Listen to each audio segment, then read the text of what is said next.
Ang isa pang just cause sa termination ng employee mula sa kanyang trabaho ay ang tinatawag nating gross and habitual neglect of duty. Ito yung matinding pagpapabaya sa trabaho ng empleyado. Okay?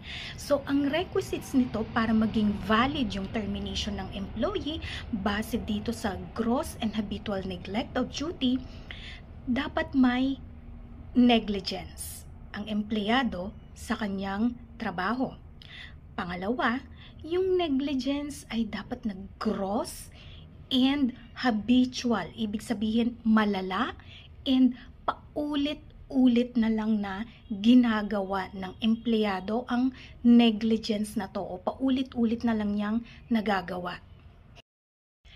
Example po ng gross and habitual neglect of duty. Habitual tardiness, palagi kang late sa trabaho. Absenteeism, palagi kang lumiliban sa iyong trabaho. Hindi kasama dito yung paid leave ha, hindi kasama. So, palagi kang absent sa trabaho. Ano pang example?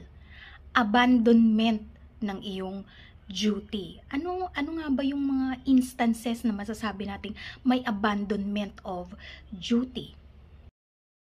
Halimbawa, meron kang approved na leave application. And then, tapos na yung leave or yung duration ng approved leave ng isang empleyado at hindi pa siya bumabalik sa trabaho despite an order or notice na mag-report na siya pabalik sa trabaho.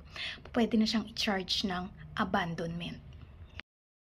Ang sleeping while on duty ay isa ring instance ng gross and habitual neglect of duty, lalo na kung paulit-ulit na itong nangyayari.